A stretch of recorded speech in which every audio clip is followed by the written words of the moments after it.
If I may, Madam Chair. We are not going to make it to the game. That's gone. So I cut out Joe. He can't speak tonight. No, go ahead, Ed. Well, I do appreciate the travel companion. I told him that he had a job to do, since typically Edie rides with me, my wife, and she usually is a very good co-pilot, keeps me on track. However, I told him he does have something in common with her. We have been known to be chattering enough that we miss turns. We went to buy lottery tickets at Rockford back in the old days when Rockford was still the place to go, and we wound up, I think, in Nunn or somewhere before we realized we'd passed Rockford, which is not that hard to do, but we were 2 hours getting lottery tickets. So with Don, it was fortunate. He said, isn't this the turn? He said it very nicely that we were back in Cheyenne. Otherwise, we might have wound up in Pine Bluffs or who knows. But leaving that aside, let me add that Don's going to be a very good asset to us in terms of representing the trustees at this statewide function. And as far as our presence at the retreat for the Wyoming Community College Commission, I found that very helpful in terms of understanding some of the dynamics of the commissioners and listening to what they were trying to do. I found it quite interesting that in their afternoon portion, one of the things they were looking at is, what does success look like? And they were talking about it from the perspective, if you would, you could look at it, of course, from a student's perspective, but you could look at it from the commission's perspective, from the state's perspective. So there's a lot of different facets to what we might consider to be student success, and I think without a doubt that's something that we probably will get back to. I know we looked at that issue when Joe led us through developing the strategic plan. That was one of the things that was very helpful to us then, was talking about student success. And I found that interesting from another standpoint when I was rereading really Trustee Plant's white paper, some research that he's done on performance funding. And you might wonder how student success and performance funding, I think you can see they relate quite well. In his paper, one of the things that I think is clearly discussed is this idea, if we look at outcomes long-term being terminal, such as degrees and transfers, versus intermediate measurements, completion of certain courses, core courses and so forth. There's different places you need to measure that tend to be more appropriate and beneficial in assessing performance than just looking at the endpoint, what might be described by some as student success. So I think we've got a lot to learn about that, at least I do. And in addition to that, there was, I think, a very strong effort on the part of the commission to build a relationship, enhance it. They've been working on this for the last couple of years to reach out to trustees, to presidents, to other parties associated with running the community colleges in the state. And so I feel good that they're working hard on that. But I do have a problem, just as Don pointed out, with their role. Keep in mind that a lot of people I don't think appreciate that the trustees are appointed. There has to be a certain mix of political parties. There has to be a particular mix of representing districts and non-districts. So it's quite an interesting aspect when you look at this 7-member commission out there, and there's a new member on board now. We lost a member who had retired and then passed away, Jack Russell, who had done a wonderful job as a commissioner over the years. But that group is really working, I think, very hard to do good things for community colleges in Wyoming, but they're also challenged because they're commissioners. And then they work with an agency, which is Dr. Rose's area, the Community College Commission. And I think a lot of us, including, I would say, me as a faculty member way back as an employee, not understanding the role of those entities out there, and they're quite interesting when you look at that. It's the only state agency that has a commission that is driven in the fashion that this particular agency is. So it's really quite interesting in that respect. And I'm taking way too much time, so let me close up the report and say that in terms of the WACCT meeting, we covered a number of things. Some of you may have come across the agenda somewhere, but we looked at and discussed and agreed upon those 7 items that you as a board had passed a resolution on, saying that you supported us, the legislative agenda. And we reaffirmed, relooked at those, didn't make any changes, and I would emphasize to you that the intent of the statewide meeting, Trustees Association meeting in February, will be to help us as trustees better understand our role, what we can do as trustees to facilitate the educational needs for students in the state of Wyoming. So I look forward to seeing many of you there at that meeting. And with that, I'll shut up so that we can hear from Dr. Schaefer. Thank you very much. Thank you for the report. And Dr. Schaefer, I guess you get to speak now. Oh, thank you, Madam Chair. It's your turn. Members of the board, and I'm actually going to punt immediately to my good friend and colleague, Ann Murray. You'll see under my president's report, the piece that I'm going to spend some time with is giving you the synopsis of the climate survey that has had various names and iterations since 2010, and I think Ann can give you probably the best perspective on how it has stayed the same and where it has changed since the original survey in 2010, as well as some of the initial findings and results from this fall's administration of it. So we'll ask Ann to kind of walk through those pieces of it, and then I do have some comments I'd like to share, and certainly would like to engage in the dialogue. So Ann, please. So the climate survey that we did in the fall was adapted from what we used to call our leading and communicating survey. The climate survey is now part of our key performance indicators on there, and so we did focus only on the institutional level items that were on there. That was the reason that we dropped the rest of the sections as not really fitting that key performance indicator picture. We did add a few items that were more directly related to other items about our climate, not just leading and communicating, things about people felt safe, professional development opportunities, those kinds of items. So we have 26 statements we ask people to agree or disagree with, as well as a question asking them for specific suggestions for improvement. We did do this online. We asked 347 employees to participate. We did exclude from the people who had been here less than a month at the time we launched the survey. We didn't invite them, thinking we get a lot of not applicables or I don't knows from them. We had a good response rate, 76% on there, which was very encouraging and up considerably from last spring, spring 2012 when we did it. And so that gives us a really fairly reliable result. Very reliable in the big picture in terms of the different employee groups. We didn't get it quite as representative as it could have been. In particular, the educational services staff were a little bit underrepresented. They make up about a third of the employees, and they're only 27% in our sample.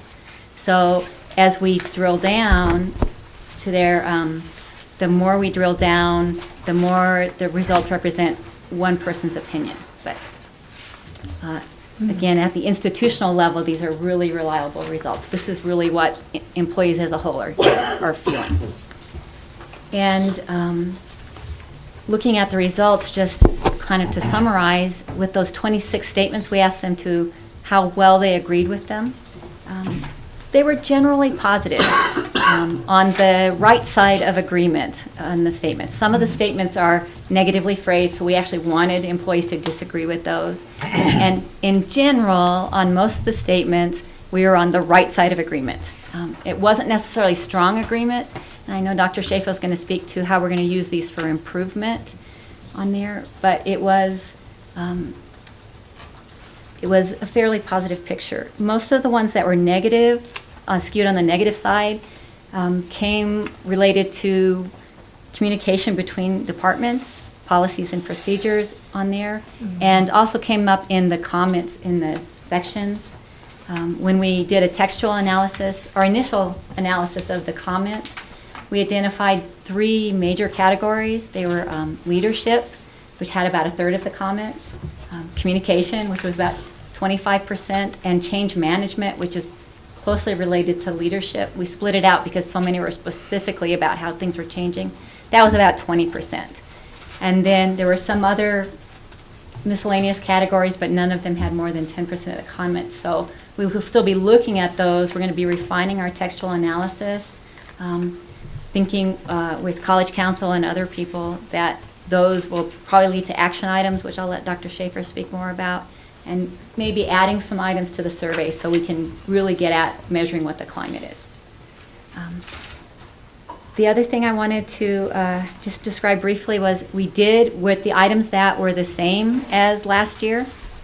There were 20 of the 26 statements were the same as last year. We compared them, and there weren't very many significant differences, which was a good surprise given the anecdotes and the rumors that people hear. So I was pleased that we didn't have very many significant differences. On the few items where we did, there 5 of the items that we were less positive than last year. And I also looked at employee groups and did a statistical analysis just for the 2013 group. And again, didn't find nearly as many significant differences as I expected on there. The 7 items where I did find generally, we saw administrators were significantly more positive, and faculty were significantly less positive. Staff fell kind of in between there, and that also kind of fits with the communication comments that we were finding, the communication and leadership comments. So with that, I will stop, see if you have any technical questions for me, and then turn it back to Dr. Schaefer. Can I ask a couple? Yes, Trustee Kelty. And how big were the responses in 2013 and 2012? And was this done in 2011 also? We did. We did it first in spring 2010, 11, and 12. In 12, we were about, I'd have to go back and tell you the actual numbers, but we were around 50% response rate in 2012. We were very high in 2010 when we first did it. We had upwards of 90%, and it kept going down. This year we switched it to the fall, so we did not do it in spring 2013. We did it in the fall, partly as part of the KPI things to give us time to look at it and actually do something in the same academic year. And so that's where we had a 76% response rate. Okay.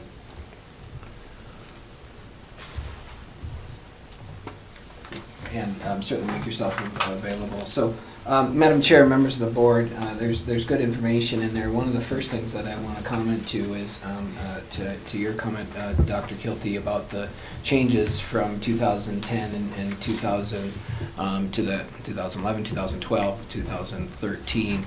One of them that I think you've alluded to already in the past is between 2010 to 2011, the section, and correct me if I'm wrong here, and the section pertaining to the president was removed.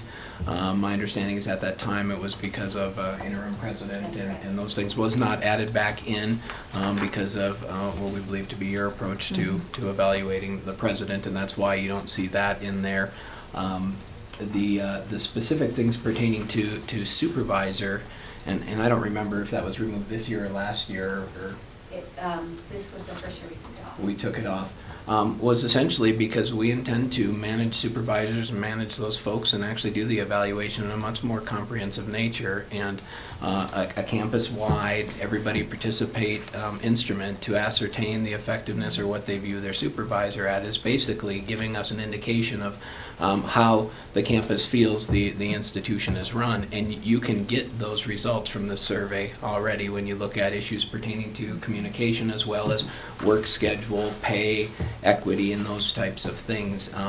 With this from an institutional perspective, matched with a 360 feedback component with the evaluation mechanisms and a much stronger performance evaluation system, we will be able to look at both institutional perspectives and tenor, as well as how individuals are performing in their very specific jobs. And so that's really the reason why we're trying to refine this as a climate survey and improve and really develop strong performance management and evaluation systems, which is part of the strategic plan and the work we've been doing. So a couple of other comments. I agree. Jeff's right. Everybody's right. I mean, communication can always be better. I actually think that Jeff made a pretty, it might have been Kathleen at College Council, made a pretty, I think, spot-on comment that we do a lot of one-directional communication here. There's a lot of information. There really isn't anything that isn't out there for people to acquire and to consume. We don't necessarily do a good job in getting the opportunities to have the other feedback and just have opportunities for sort of unstructured dialogue where people communicate back or where we're getting that input. And then there's still the issue with, even when we do get the input, if the action doesn't match the input, there's a general sense that perhaps they're not being listened to. So communication can always be better. I don't know that I've ever run into an instance where communication is perfect, and we recognize that, and we want to continue to do that. The other thing to recognize is that there's considerable change here at the campus. Considerable change. And so some of the comments in here and some of the things about change management, about communication, about those things aren't surprising. And it really is a function of change. And like communication, you can always try to do better at managing change and finding new ways to do it. But when we have that going on, especially when we have people who don't agree with the change, you're going to see some of that. And I think that's a natural byproduct. But I want to talk a little bit about change and some of the things that we're experiencing that are reflecting in here and reflecting in a lot of the comments. The first one is, historically, we have not managed people. The comment that it even took an institutional survey to get information that might help influence people to manage other people. I mean, that's a symptom of an institution that really isn't managing its workforce. And we historically have not done a good job of that. And I can show you instances and talk about that, from the tools, from the way we've done it, to just even addressing issues that should have been addressed years and years and years and years ago. For the past 2 years, and really in this past year, we're managing our employees. We're managing them, we're trying to get them focused on their expectations, and we're trying to provide the supports to get them to be able to perform in their job the way we want to do that. Because we've never managed them, that is a significant change for our employees. And now that we're doing that, there is considerable concern. When we tell employees that there's an expectation they work an 8-hour day, they get upset. When we say we can't flex lunch hours, they get upset. When we say you can't smoke in a building, they get upset. So as we manage people, and I want to say we are managing everybody, the deans, the vice presidents, as I expect you to manage me. And as we do that, people get upset with those types of things. But what I can tell you, while we don't always execute those things perfectly, what I can tell you is we're convicted that we need to do the right thing, not necessarily the thing that makes everybody happy. And that's what you're struggling with here, and that's what we're struggling with here, is trying to balance what's the right thing to do versus what do people want to continue to be able to do and want to like to do. And so it's something that we are going to continue to struggle with if you want me to continue to try to do the right things and to manage our folks and to make sure that we're leveraging the most out of our people and to do that. And so you're seeing some of that in here. And again, I'm not trying to say that there's not work that we can do to improve from a management perspective, a leadership perspective. I recognize that I need to do things better, that we all need to try to find a way to do things better. But the course of change at which we're after, I believe, is the right course. How we get there and how we do it is something we're refining our ability to do on a daily basis. And yes, we in hindsight, we say we could have done that better, but we're trying to create those mechanisms to improve that as we actually navigate through some of the change. So when you look at this, you see some of that and you feel some of that, but I have a concern, and I think I shared this with you as trustees even when I started here. I have a concern that because of some of the struggles that this campus has gone through, relationships have been formed in many ways based on the notion of discontent, of poor supervision, of unethical behavior, of whatever the crisis is. And those relationships continue to this day. And so in many ways, we are struggling with changing the culture, as Jeff said. And I'll take the example of the parking lot. So you have parking lots on your master plan. We know parking is an issue, as we found out this fall. We're looking at parking lots. The idea that a decision would be made to place a parking lot in an exact location that would display some function of the campus, and that somehow that would, one, be communicated, but two, be believed, knowing that it hasn't been before the board, we haven't had planning done for it, there's been no resources allocated for it, it tells me that we have a culture that jumps to conclusions that are always perceived as a negative, so we can continue to perpetuate this belief that there's something inherently misaligned or unethical about the way we're directing that. And I can tell you these cases, they come up over and over and over again. So yes, well, we need to engage the perspective of individuals and say, please share with me how you think this may impact you and how we can do that better. And I firmly believe we've done this. If you had been at the college council meeting when we last met and saw the dialogue that did not include me at all, and the way people are doing that, we are bringing voices out in ways we never have. If you saw the debates and deliberation that have been going on around the reform of general education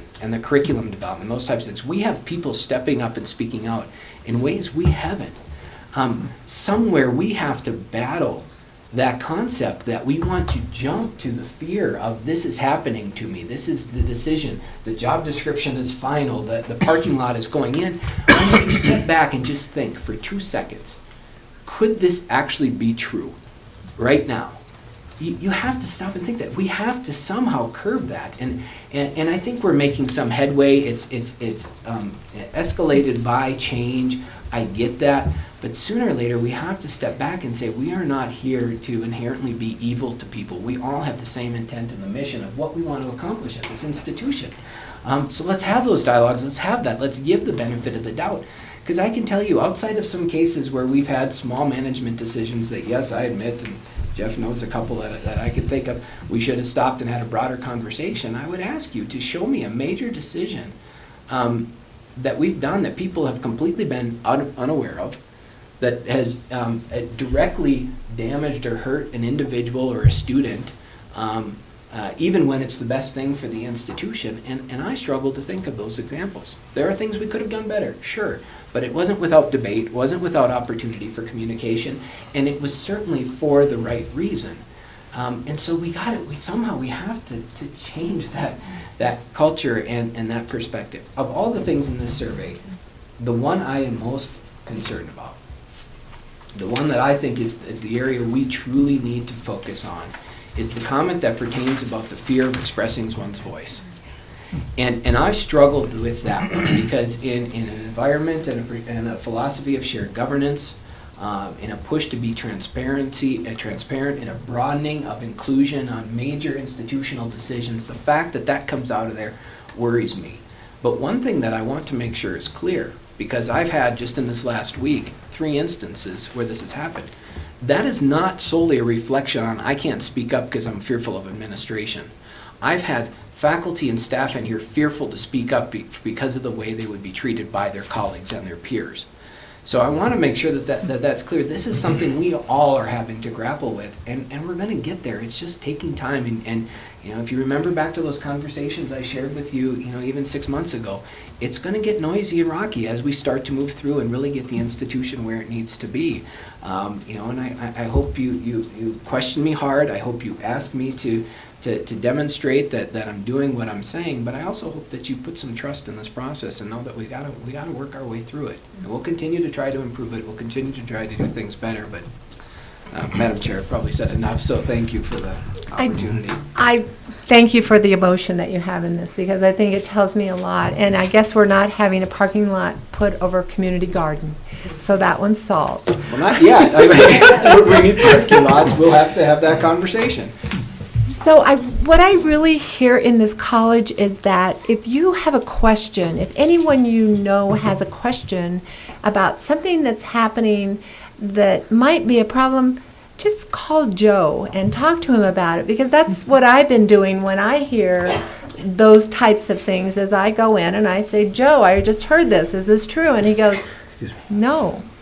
And so it puts my mind at ease. And so if we could have that conversation with Joe, we won't have to have these conversations behind closed doors and amongst groups. So just check with Joe. I don't think there will be any retribution. I don't feel that there will be. And so I think we can go forward with more trust.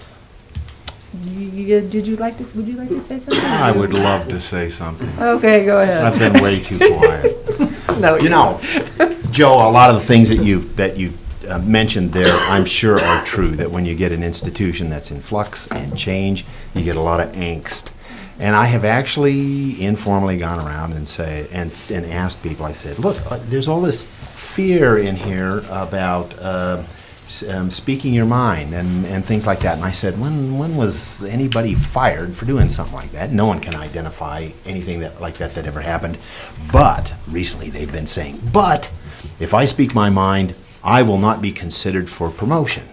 And I say to myself, and I've said to them also, I said, there aren't a huge numbers of opportunities for promotion in the first place. So the probability they're going to be looked over for promotion is pretty small to begin with. But this does bring us back to one particular instance that I think has been of overriding concern to people. And that is, Joe, almost everyone on this campus, including me, can remember you having promised that when it came to any position on the campus that we were trying to fill, whether that was an interim or otherwise, that everyone would have an opportunity to apply for that. And I think there's at least some evidence that did not happen in exactly one case, or maybe two, and those things are just weighing hugely on people's opinion of this. And we might need to go into executive session to discuss those specifically. You just looked at me quizzically, and so, yeah, I can talk about it at some length in another venue. But I think it's just a couple of instances that are weighing, and we've already seen that in small numbers, you can get one person with a distinctly strange opinion that really skews the results and so forth. So I think that's just a few instances, or maybe two instances, or maybe even only one that's skewing people's opinions. Now I'm going to throw out a prediction. Prediction? Yeah, and I think it's got some basis in fact. We constantly talk about improving communication and breaking down silos. You know why you can't break down silos? It occurred to me just a couple of days ago. Because they're functional. They function for certain people, and you can't get rid of them. I was reminded of this by a book by Joseph Burnham. That the title of it was How Science Lost and Superstition Won. We've been trying to knock superstition out of the population for hundreds of years, and we can't do it. And the reason is it is functional.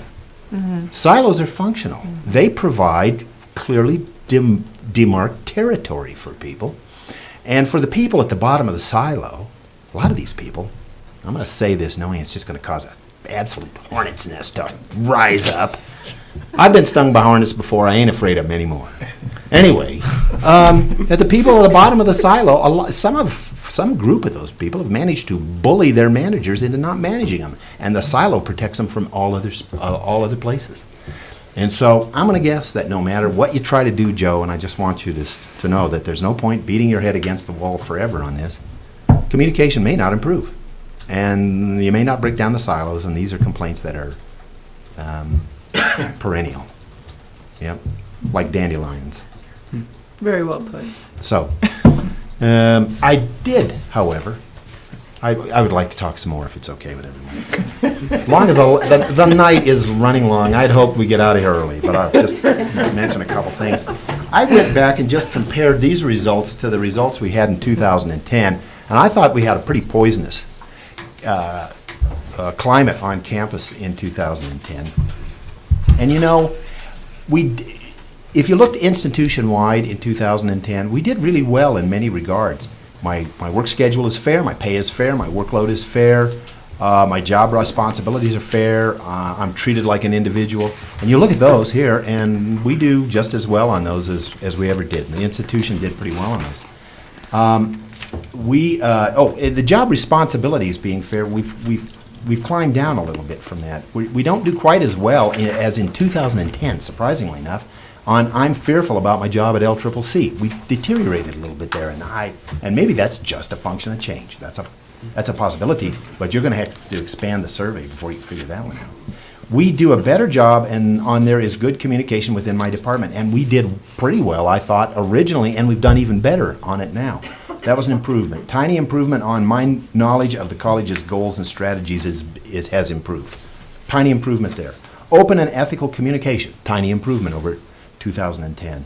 An improvement over policies and procedures are enforced equitably. So you have made some progress, and you've made progress on consistency and so forth. The places where we didn't is, maybe explained by fear, I guess. I can handle that. So. But you know what? Surprisingly, you actually did a little better than in 2010 on changes managed well at LCCC. That's kind of counterintuitive to what you were just saying a minute ago. Anyway, I'm done. Thank you. Trustee Erickson, did you have a comment? Yes, I do, Madam Chair. I don't know if you can.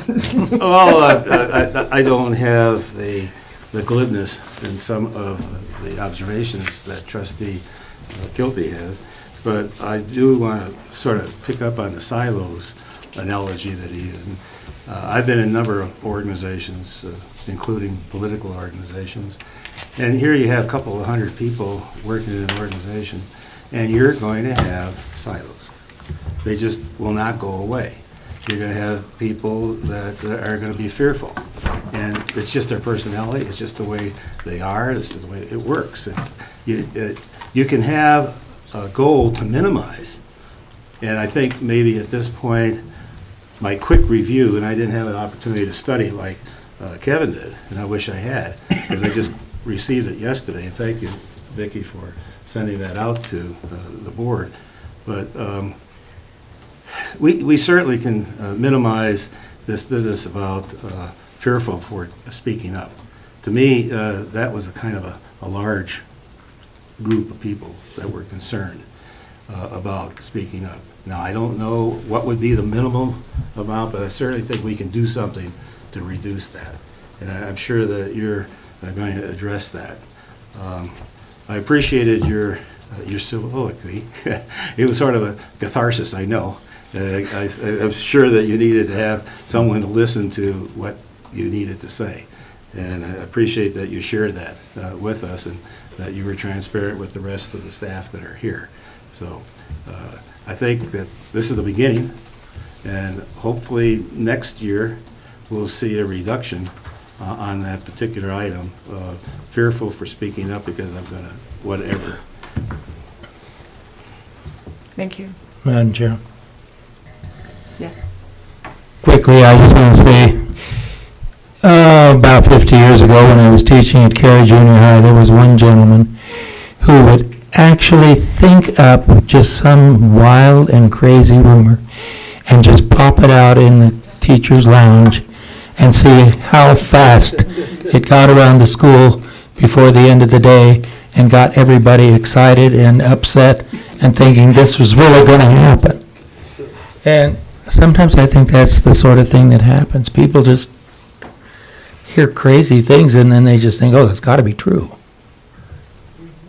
Does that person work at LCCC now? No, the gentleman I'm speaking of is long passed on to God. But he has a child. No, let's not get into it. Okay. Madam Chair, if I may, one comment, and I do hope we have an opportunity to discuss the specifics behind it. Dr. Kilty's comments regarding the search process and the change process is something that actually Peggy Kresselholtz reminded me of too, and said, this is where we started 2 years ago. Let's reaffirm our perspective on how we're going to do these positions. And 2 years ago, you were close.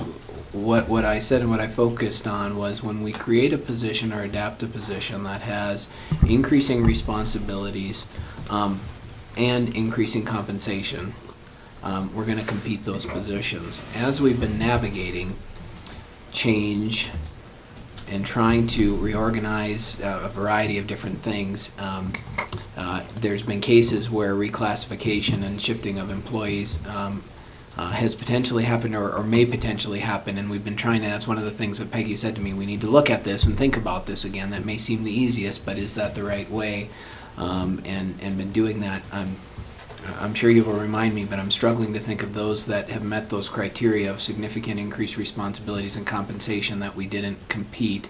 And I'm hoping if you remind me, and that is true, then I have a good excuse for why we did it, but we'll talk about those specifics with that. But that is still the intent, and that's one of the things that Peggy asked me to reaffirm. If we are going to make that significant change to a position, let's not move people around. Let's make sure we compete those two, leverage the resources to the best of our ability with the individual we think that can do that best. And so I just wanted to reaffirm my commitment to that and keep me honest on that.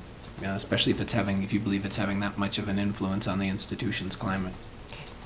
Thank you, Madam Chair. I appreciate it, and I appreciate the feedback. And thank you, Ann, for coming tonight. Yeah. Thank you very much, Ann. Trustee Mosier? Go Yeah, ahead.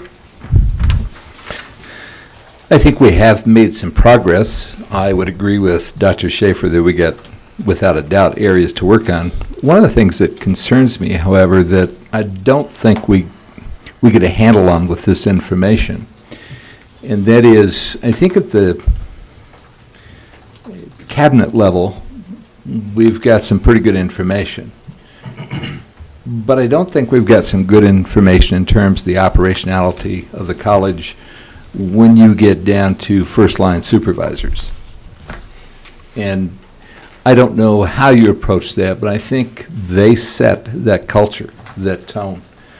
You set expectations. I think it was excellent in terms of your presentation of your vision and where the college is headed. I look forward to seeing additional focus on that as we go along, as we as the trustees provide input on that, and we work together in setting that. But I would like to and would hope that one of the places we work on is that your expectations, your culture that you want to set carries down to, if you would, that lower level of management in the organization, because I'm not sure, I don't feel like I've got the information that allows me to understand what's taking place there, and I sometimes think that that's where the fear of expressing, we talk about coming to you and getting answers, but that I think has to be an open situation for all levels of supervision, that your folks, and I don't know, get a big stick. You're a hunter, you and Teddy, but these folks, I think at those lower levels, have to operate as you have set the climate to operate. If that's not happening, that's where it's falling apart. So I would hope you have some success with that, and I think you have, and I look forward to seeing more. Thank you, Madam Chair. Trustee Mosier. Very much so, and one of the things we're finding and having to reaffirm at even the cabinet level and the dean level is making sure that we don't stop with the fact that we know everything, so obviously everybody else does. We actually start to push and cascade that information down and then try to reaffirm that it's getting there. And that's one of the communication pieces that we need to do. I had a faculty member mention this to me after the in-service on Wednesday, and she said, you need to remember that you have the benefit of seeing every piece and every part. We see only a component of that. You have to help give us that opportunity to understand the bigger pieces of it. And I thought that was really good feedback to do.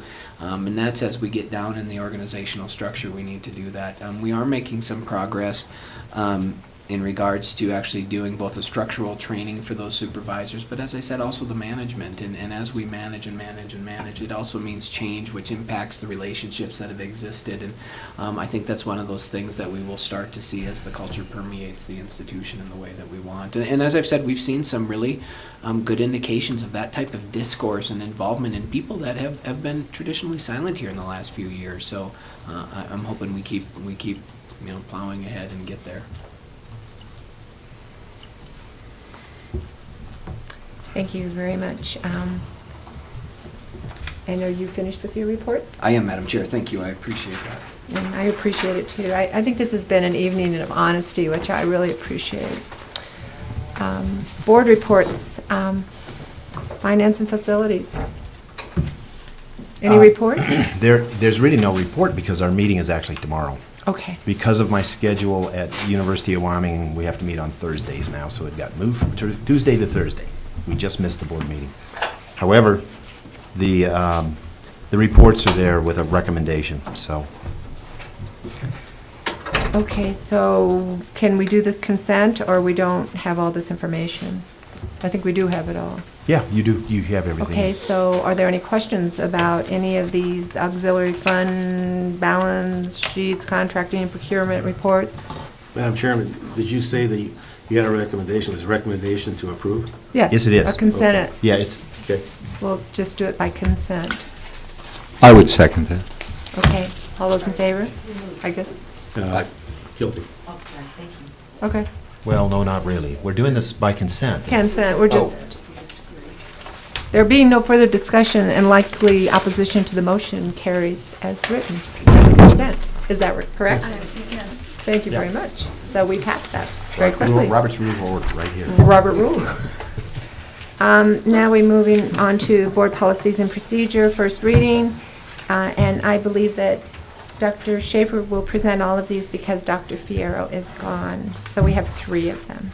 Madam Chair, members of the board, thank you. I will do my best. The first one actually is a policy where Dr. Fierro is probably better versed than I am, but it really is fairly straightforward, and it's just a continued process as we tighten up the various policies and procedures that we have within academic affairs. This is a policy statement pertaining to your philosophy on the academic appeals and how we should manage academic appeals, and so it's fairly straightforward. And again, these are to you, it's first reading, dialogue tonight, no action tonight. We'll bring them back to you again at your next meeting for that. But happy to try to answer any questions if you have them on the academic appeals process or policy. And I'm sure Dr. Fierro will be back soon, and if there are no questions this evening, they could be directed to him by email. Yep. Yeah, I'm happy to pass those along. Madam Chair, if I may continue to go through Yes, this one, please. I do want to anticipate some conversation, and I do want to just talk about this briefly, and I will try to be brief. This policy and the accompanying procedure that you probably haven't had a chance to look at is something that has been in the works probably a year and a half now. The first iteration of it was actually distributed to faculty senate. Rob and Jeff, I'm going to look at you. Jeff, you were president at that time, probably early last year. And we've really been trying to engender that dialogue and that conversation. One of the things that has struck me as somewhat surprising is that you as a board of trustees award credentials for the successful completion of academic programs based on the recommendation of the faculty and me to do that. We have had very little, if any, clear definition or structure of what those credentials are. And in light of the research that's emerging about the necessity to have clear structure and coherent programs, also to look at and try to ensure that we don't have unnecessary growth within academic curriculum, that we ensure that credentials are designed with the purpose in which you offer them. This policy and the accompanying procedure is really intended to provide structure and clarity to the credentials that ultimately you award as trustees. And it is one of the areas that I firmly believe have created inconsistency in our academic programs, have not provided clarity to the purpose of those credentials, and as a result have created challenges for students to navigate them, and to faculty to even manage those. And so this really lays out definitions for the credentials that we have here, and defines the programs. It talks about the types and the purpose of the credentials and what we're trying to do, and there's a statement in there on the proliferation of the curriculum. Policy is your domain, and we continue. Administrative procedures are our domain, and you hire me to do that. I hope you've looked at the procedure in this case, and I want to talk about that because it is going to be a significant change for this institution. It does things such as putting credit parameters around the programs that we have. It does things such as suggesting what portion of programs would have general education. It provides for guidelines on how long a program should take to complete for a college-ready full-time student. This will have significant impact on the institution, and ultimately what I hope will guide reform to our programs and our curricula in a way that can make us step back and see these through the student's eyes and hopefully structure our programs so that they become more effective, and they do that. And so this is one of those policies in the accompanying procedure that really is a significant change for the institution. It's why we've had it out there for so long. It's why I'm rambling on here about that, but I just want to make sure you understand and really know the importance of what this will mean for the academy. Madam Chair? Yes, trustee Mosier. Excuse me. With regards, and I know this is not our domain, but a question I had when I looked at the procedures, under definitions, one of those that I have a question on is concentration, and this is, if I understand it correctly, within whether it's an Associate of Science or Associate of Arts, because to me it does not specify here. It says a substantial collection of elective courses, 12 to 17, within either a specific discipline or defined cross-disciplinary area. Is this referencing courses in the major area, if I understand it correctly? Yes, Madam Chair, Trustee Mosier. Yes, that's exactly what it is doing, and I'll provide you some of the context. We have many programs that we call majors. Some of them have different collection or different focus of the coursework within those programs. And what we're trying to do within that procedure is provide some delineation for how we can emphasize and designate essentially completion of a significant core of coursework, either completely discipline or related discipline, within a general framework of study, an Associate of Science or Associate of Arts. But where we can't formally say there is enough to suggest it's an actual major, if you will. And so that's the intent, is that when we say that you would have a general degree, an Associate of Science, which is a general studies degree, it's a transfer degree with an emphasis in the science. Within that, you may have a concentrated collection of courses that are specific to a discipline or related to a discipline, which requires us or would suggest we designate that on the credential. So an Associate of Science in the biological studies or biology or whatever the configuration of that might look like as we go through that. The coursework isn't enough, and as you also see in that procedure, if we don't have a formalized articulation agreement with the university to actually map the path for the entire program, there's not enough really to say that it is anything but a general studies degree at the freshman and sophomore level with a concentration of coursework in a specific area.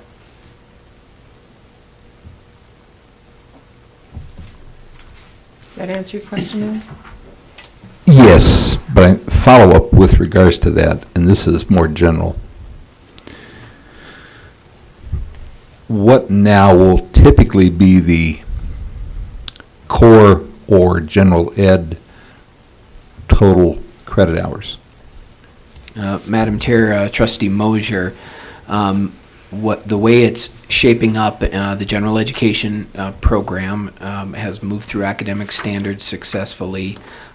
It'll go to Dr. Fierro, to me, and then my intention is to bring it to you. It's a program, and I'm going to bring you a general education policy. I'm going to bring you the Gen Ed framework, and also a request to have that designated as a certificate of completion and on the transcript. So that will come forward. As it stands right now, out of academic standards, I believe that it has 27 credits in that.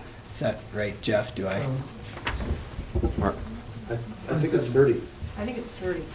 Is it No, it's 28 to 20. 20? Gosh, you brought that with me. we have a range because of the lab science. 27 to 28, does that sound Give me right? 1 second and I'll find it here. I have the one that came out of academic standards. Yeah, correct, 27 to 28. And that is because of the lab science. We have one that is a 3-credit one, and then we have, most of them are 4 credits.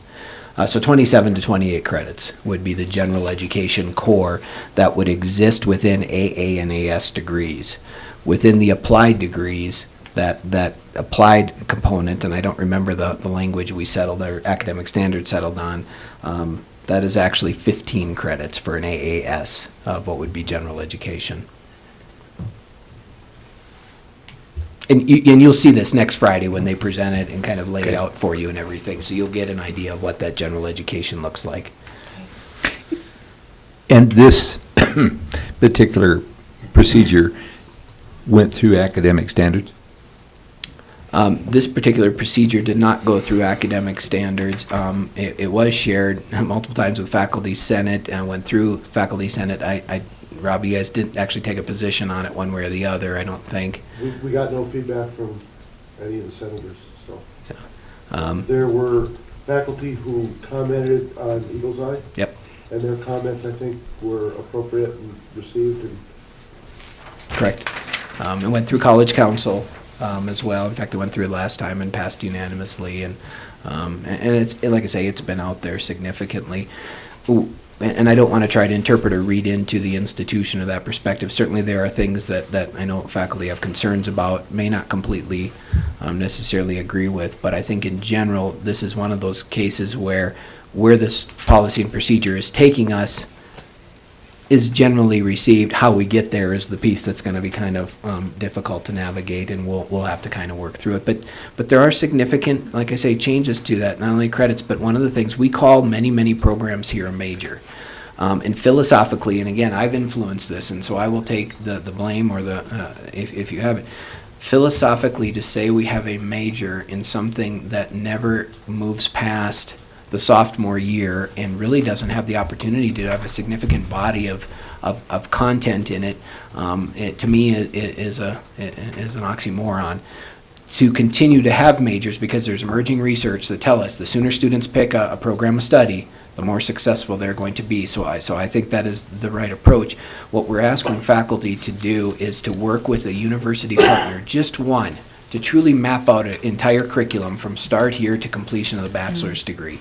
Jeff, I don't mean to keep putting you on the spot or doing it, but yesterday we were on a conference call with UW folks, and people over there actually, and there's other community college people on there as well, they said they were very appreciative and excited about what LCCC is doing in regards to program articulation. And I can tell you that's our business program, and our business faculty are doing that. They're mapping out what a true major would look like starting here and ending there. And that's the vision, because it provides that coherent pathway from start to finish for students. And what we're saying is, if we're going to have majors, that's great. But we have to have that formal programmatic relationship, so we know when we tell students, you have a major in computer science, here's your pathway to get the bachelor's degree. It doesn't stop at the associate degree. That's going to require some work and some relationship building and some outreach, and so those are going to be significant changes. And so everything isn't just going to be a major any longer. We'll actually have to provide those parameters as we move into this. Thank you. Great. And then, Madam Chair, the last one is first reading. This is actually a procedure of yours. So if you remember when we set up your governance structure, you have board policies, but you also have some board procedures, which mean those are procedures that you actually have to approve. This one pertains to policy development and approval procedure. There is a clause in there at the very end that essentially talks about, I can read it here specifically. It talks about temporary executive orders, and I think of this as an emergency rules process or something. One of the things that we've been working through, and I'll use the collective work we've been doing with HR policies and procedures as an example, we know we're moving into a direction that really is, and even our practice, that's different than what old policy or procedure, and some of it back in the 80s, say is the policy and procedure. And so, in a way, not to be outright in contradiction to existing policy or procedure, This clause would essentially allow me to say, look, here's what we're doing right now until we can rectify and get all this other stuff in there. And it puts the parameters within 120 days. The changes have to go through the full process and all of those things. But it essentially allows me to match temporary procedure and policy with our practice until we can actually move the changes through the entire process.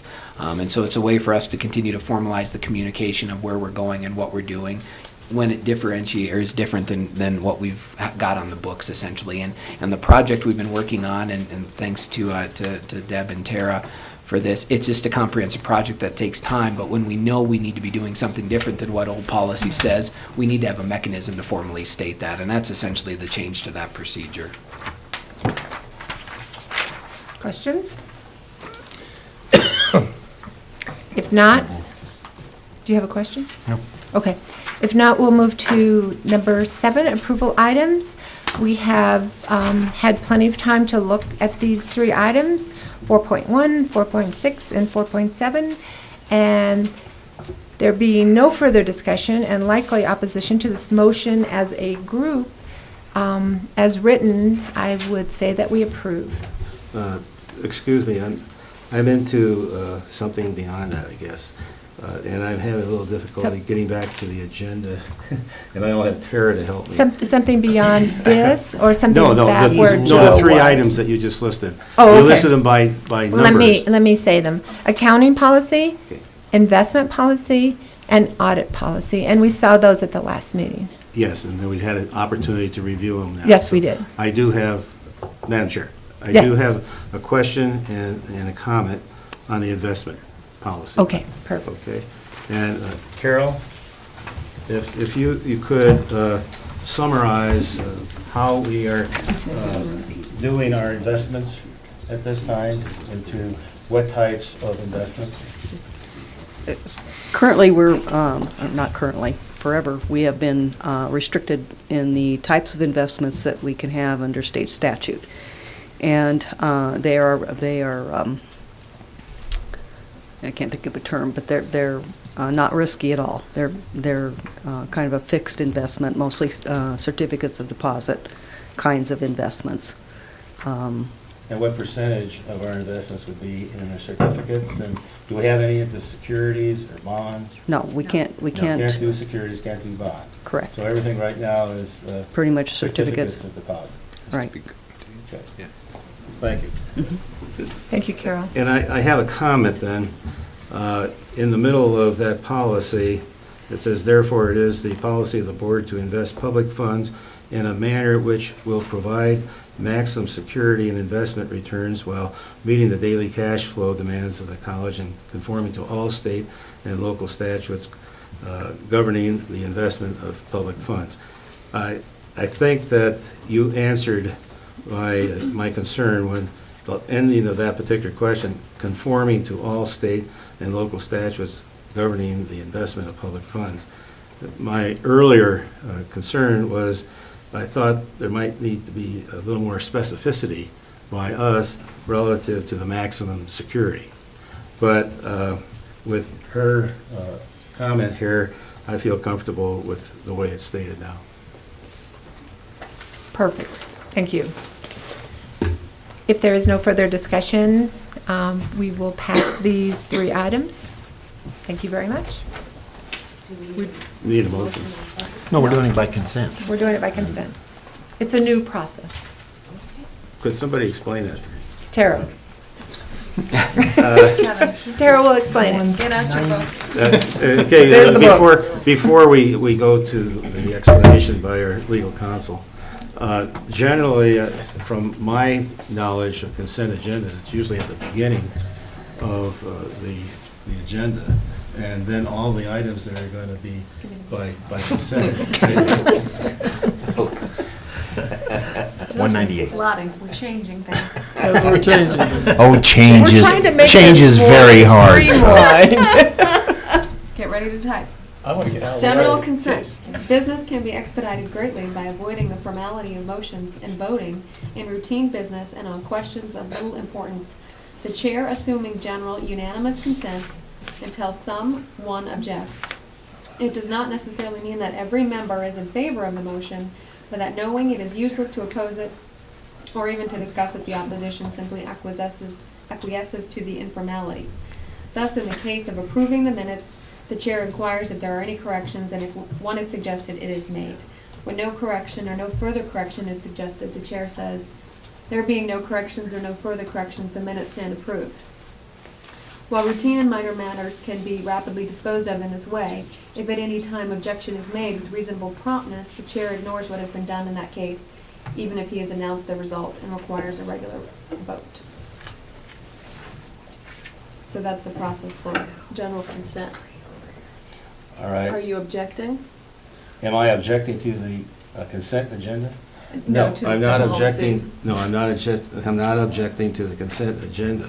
I am asking why we don't have all of the consent agenda items under one category rather than having them dispersed through the agenda. That's my question. Well, Trustee Kilty and Chairwoman Merrill, I believe, discussed this prior to the meeting and thought this would be a way to expedite the process. So I don't think it was pre-planned in No. enough time to give to Vicky to place on the agenda. That's what Could I? I Yes, believe. please. Yeah, I I'm think that's true, and we had looked at this agenda and we said these 3 items that we're asked to approve tonight, well, the first one, you can see, almost entirely is governed by statute. How could we, even if we objected to it, how could we do anything about it?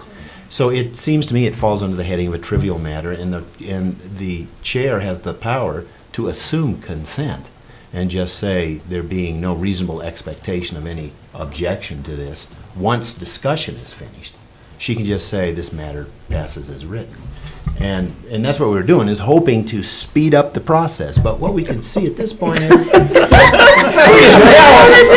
that change is very hard. And we should have just continued down the old path, and we probably would be done already with this. It would be at the Well, last to Madam Chair, Yeah. since I seem to be somewhat a sticky wicket here, I'm not objecting to the consent agenda. No, I know that. I am suggesting that when we have items for the consent agenda, that they all be placed in one category at the beginning of the agenda. And then at that time, any of us who wish to have an objection to any item, we pull it off the consent agenda and then speak to it later. Go ahead. Madam Chair, I just make a response to that. In Robert's Rules of Order, there's no requirement that they be placed there. And actually, if we would follow Robert's Rules of Order, we'd probably consent on item by item, but it would go very fast then. And when we talk about a consent agenda, I suppose we could put them all at the front end, but we didn't this time. This was something too late to do that. But if she's doing them item by item, rather than all 3 as a group, it would still speed up the process, and we would do it item by item, so it wouldn't really be a consent agenda. They would just be consent items. So, And these 3 are actually lumped into one section, and so they could be done in that way. So let's think about it. Let's talk about it further, and Madam Chair, you're the chairman and you run the meeting, so you do it the way you want to do it. I'm just giving you my reaction to. Okay. And you can take it for what it's Why worth. don't we move to vote on these items, on the Right. approval items found in section 7. Those would be the accounting policy, number 4.1, the investment policy, number 4.6, the audit policy, number 4.7. Is there a motion? Yes, there needs to be a motion. and a second. I will move. Oh, you seconded before I moved. I thought we moved. He moved, he seconded. Sorry. Any more discussion? No. Don moved, I moved. Kevin Ed was there before. seconded. Go ahead. It doesn't And matter. Is there any more discussion? All those in favor, please say aye. Aye. Aye. Perfect. Thank you. I would like to just bring up right here, we're going to Laramie on the 24th. I am riding with Ed, and I believe that we are taking Brooke with us. How would people like to travel there? Would they like to travel together? I'm offering that. I think Tara and Deb are going together. Kevin will be there already. I think so. We So would have, I am, at least. we you- would have space for one more. I mean, 4 Okay. can ride. let's work it out later, but let's know that we're all going and that we can give each other rides. Let's talk about it later, or email, and maybe Vicki can help us with that. I just need to make sure I let Brooke know in time. so she- Brooke knows, we've communicated. She's sitting right back there. Email, we're good. Yep, we're all Don't set. include me. We did.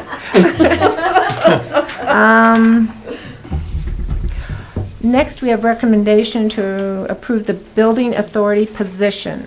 Now, you all got a letter, and I hope you've read it, approving Mr. Rod Janney to a new term ending in 2016, and this letter is from Marty Carroll. I so move. Second, please? I'll second. Okay, thank you very much. And I have a Is there any question. discussion? Yes, I have a question of Dr. Joe.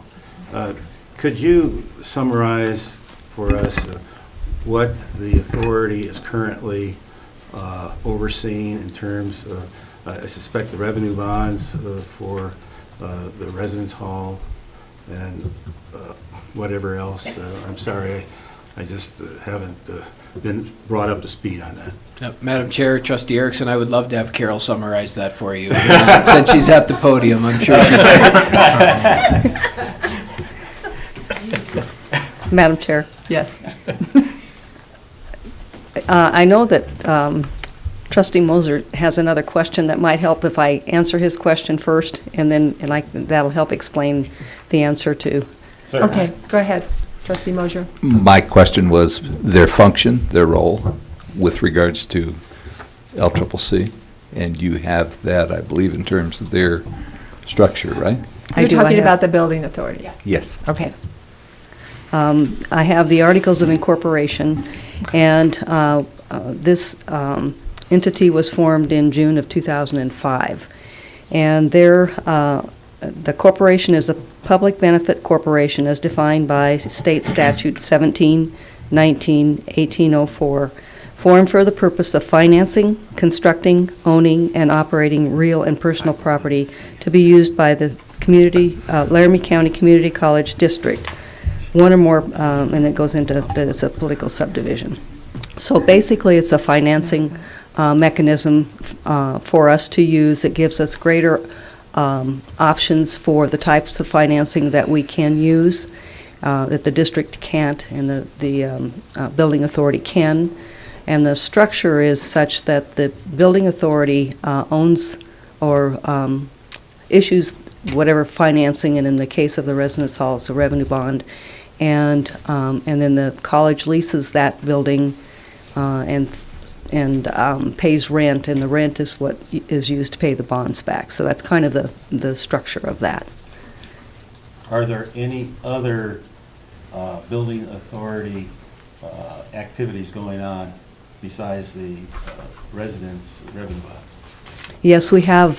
We had issued Build America bonds for the renovation of the dining hall. And that's, we have a fee that's charged to students for that, and that's what's used to pay those bonds. It's pledged to use to pay those bonds. Madam Chair, Trustee Erickson, so right now there are essentially 3 bond series that they have lease arrangements with us for. Is that correct? We have a residence hall, we have the Build America bonds that pertain to the dining hall and some other renovations, and then the Albany County campus, Yeah. which is the most recent one. And so those are the 3 things that we currently have the lease revenue relationship with Building Authority. Thank you, Madam Chair. Yeah.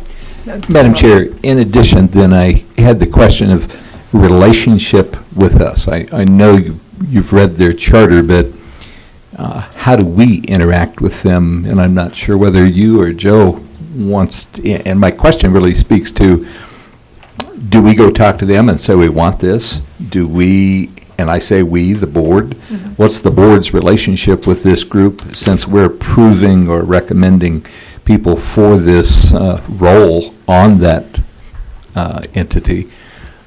How does that happen? Okay, Madam Chair. The Articles of Incorporation speak to the fact that the Board of Directors needs to be approved by the district. And then also, if there's a dissolution of the corporation, then the assets that they may have come to the district.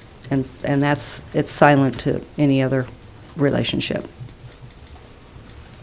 So, Madam Chair, Trustee Mosier, so the relationship there, and I don't have the business terminology quite correctly, is that that they've been assembled and incorporated for a purpose, and that purpose is to help us as a financing arm for facilities and those types of things. They themselves recommend and bring forward membership to it. As Carol said, has to be confirmed to you.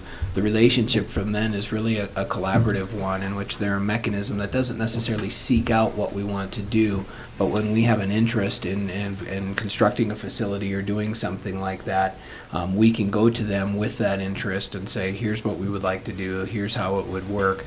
They ultimately have to take the action to decide whether or not they would issue the bonds and how that would work and agree on the lease. And then there's the nuances of the relationship of the approval of the lease and how that all works. And, Harry's probably the best person to kind of walk us through that. But that was something that most of you went through when we did the Albany County campus one. So they're there essentially as a service should we want to do something, and that's essentially their mission. But that doesn't mean that everything we bring them they necessarily would have to finance, and we still have to work through the lease negotiations and all that good stuff. Madam Chair? Yes. And we would only, when we say we bring it to them, that would be by a vote of the board, right? I believe so. So I'm trying to remember the sequencing. When the college, after conferring with the foundation board and with you, expressed interest in moving forward with the refinancing of the Albany County campus bonds, you actually had to act on that, act on a lease arrangement. They had to act on that, act on the lease arrangement. Then the bonds were placed, and I believe those were directly placed bonds.